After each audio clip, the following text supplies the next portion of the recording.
If you couldn't tell from the title and the thumbnail, today's video is going to be just a little bit heavy. I'll do my best to try to get us through it, but maybe go grab a warm drink and a blanket so you can at least be cozy while we talk about loss, grieving, and using tragedy for political one-ups. That is too hot. Hello everyone, welcome back to my channel, and thank you for joining me here today. If you're a human who's had emotions before, you're probably familiar with the feeling of grief. Though it sounds like something you'd want to avoid at all costs, grieving is a very natural part of life. If you have a friend or family member that passes, you grieve their death. You could grieve a pet that dies, or even one that just runs away. Even with inanimate objects that break or get lost, if it had value to you, then feeling that loss on an emotional level is human. Here in good old America, though, we have a pretty weird relationship with the concept of grieving. We're told to never forget the historical tragedies that affected us, but then textbooks gloss over the atrocities we've done and the loss that we've caused others. Leaving work to attend a funeral is filed under unpaid time off. Your boss does not give a shit if your parents exploded. They're understaffed and you need to come in early. Also, the way American news uses tragedies and senseless violence for sensationalist headlines to boost viewership retention just desensitizes us after years and years of non-stop bad news.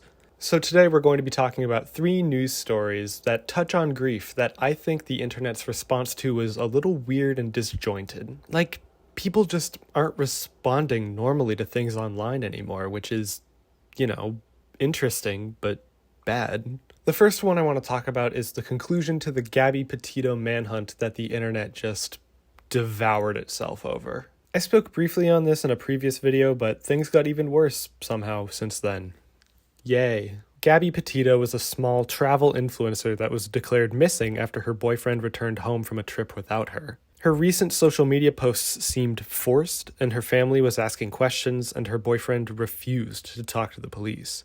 This caused a lot of people to speculate over this case and go over the evidence to try to find clues on where she was. They were trying to solve this case like they just got cast as the new Sherlock Holmes. Eventually, the boyfriend goes missing too, and Gabby's body was found. Now the focus turned onto the manhunt for the guy, and after a few weeks, his remains were found and he was pronounced dead. But for some people, even that wasn't enough. People started making jokes about the parents planting the evidence because they refused to believe that the case would end with no drama. Then a corn maze in Florida carved out Gabby's name, and the replies to this tweet are just as crazy as you'd expect. Buckle up. She truly was this generation's Princess Diana, R.I.P. Gabby. Yet so many of the other deaths that have happened are ignored. #perspective. The sensationalist media, founders of the CLM movement, cute lives matter. Aww, let it be. LOL, this looks terrible. That's just going to make the maze too easy. The internet just got so weird with this story. I don't like any of this. It really feels like people just don't know what they should be doing with this information. People are joking around and using this story as an opportunity to be funny when really we should just accept this as a tragic case of events and try to reconciliate with that, but no, that's not how the internet works anymore. I'm sure the people who made the corn maze were just doing what they thought they could, but it's still weird to use a trending deceased person's name as a maze design. I also want to talk about what happened with Alec Baldwin and the on-set shooting. While filming a scene that involved a gun, the actor Alec Baldwin was given a weapon with live ammunition, and when he fired it, the bullet shattered and the pieces ricocheted and killed the cinematographer Helena Hutchins. It was a senseless tragedy that was the result of on-set negligence and poor filming conditions, and that woman did not deserve to die. It's truly a heartbreaking story. Alec was seen sobbing after the incident, and I get it. Taking someone's life on purpose takes a lot out of someone, but doing it on accident must be totally crushing. I can't even imagine. However, that empathy was not present in a large community of the responses to this story. In fact, because Alec Baldwin portrayed the Republican President Donald Trump on the TV show Saturday Night Live, every gun-toting conservative Twitter user with a verification mark just jumped on this story.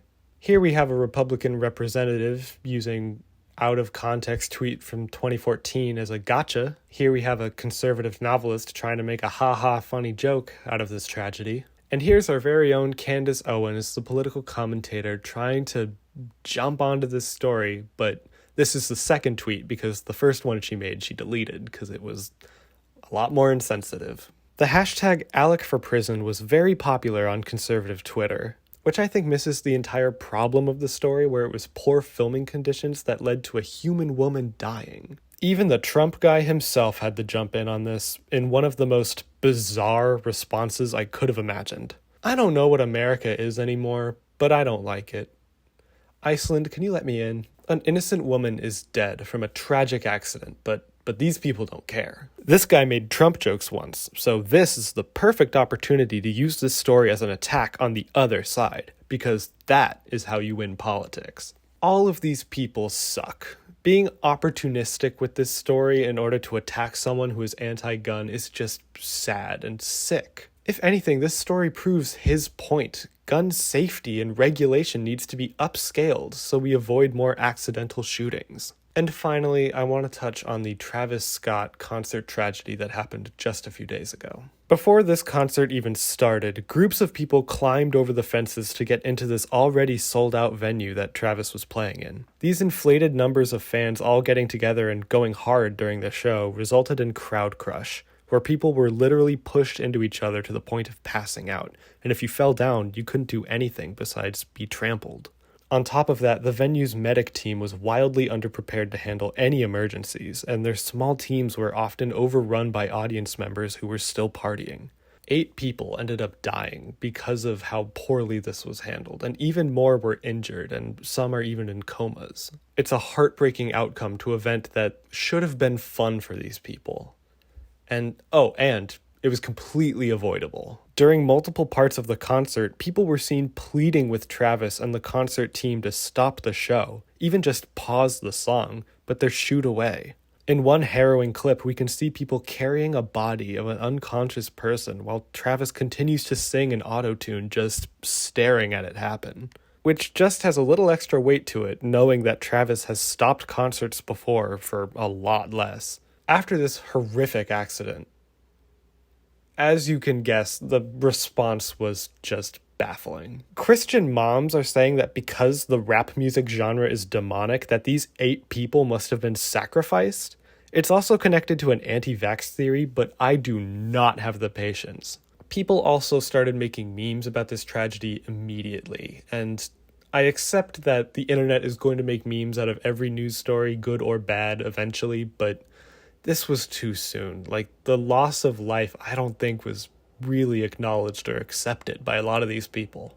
Travis made a Notes app apology as a reaction to the backlash for this poor crowd control, which, amazingly, does not actually include the word sorry at all. It's just a bunch of buzzwords that don't convey any emotion behind them.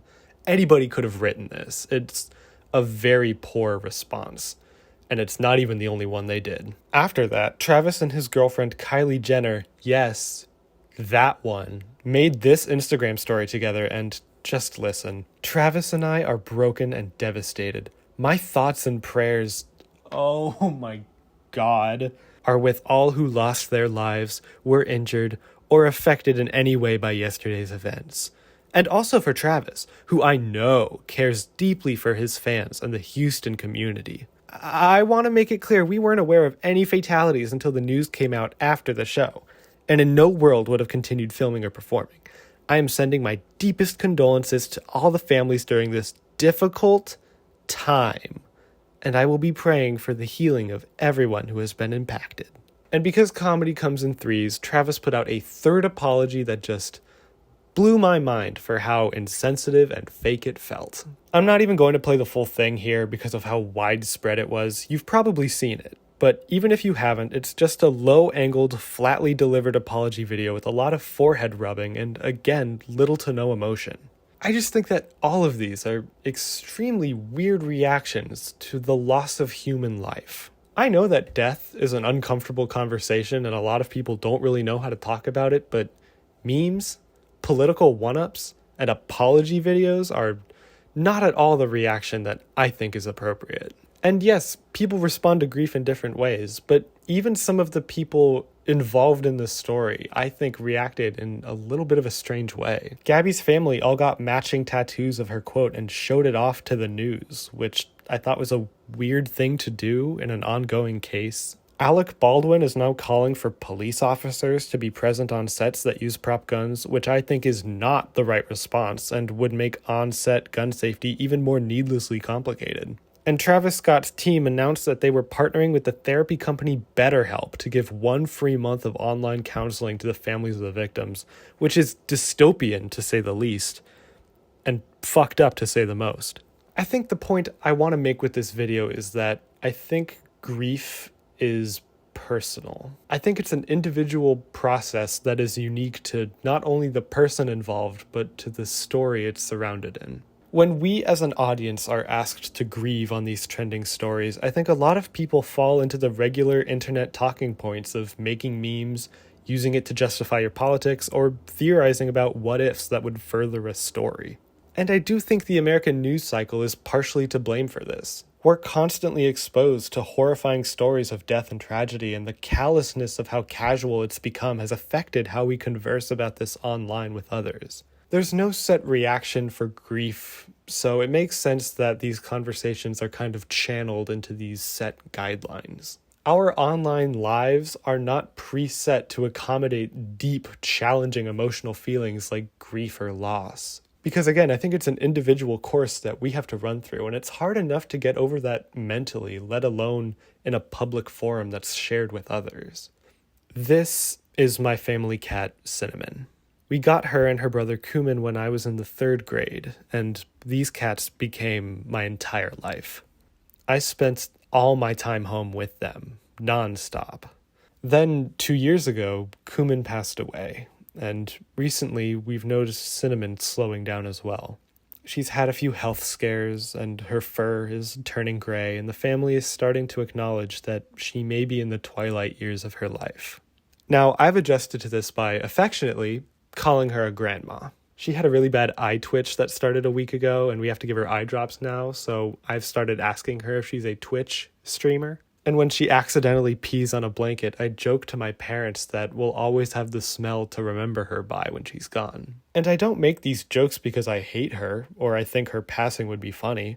I love this cat to pieces. I've known her basically my whole life, and she's like a weird, furry mutant of a sister to me. But using humor is how I am processing and accepting the fact that someday my cat won't be here. And my family does not make jokes like I do because the way they're processing that truth is different than mine. And by the way, they laugh at the jokes I make. They don't think I'm some asshole joking about cat death. I bring this all up to finalize my point that grief and loss are hard to process, but the way we get through it is personal and individual and hard to do in real life, let alone online. I think we all need to be more aware that when it comes to stories about intense emotional loss, the reactions we see online are from people who might not have fully processed it. For the record, when I do eventually die, I want all 93,000 of you to crowdfund a giant statue of me that we can put on a mountain somewhere, because if you're going to grieve me, you're going to do it in style. And make sure to give me like a sword or a weapon or something. Flames are optional, but preferred. Thank you all for watching my little video to the end. I really do appreciate you doing that. Cheers. Oh, that was cringy. I would love to hear your opinions about death, loss, and online grief in the comments, so if you would like to share those thoughts, I will be reading them. Thank you to the babes on my Patreon for supporting me in this video. I appreciate you all so much. I love you all and I hope you're having amazing days. Beautiful souls, all of you. I hope you're all staying safe and taking care of yourselves. Be sure to prioritize your own health and needs this week because no matter who you are, you deserve it. And also because I said so. I'll see you next week for another video. Take care. I love you lots. Bye.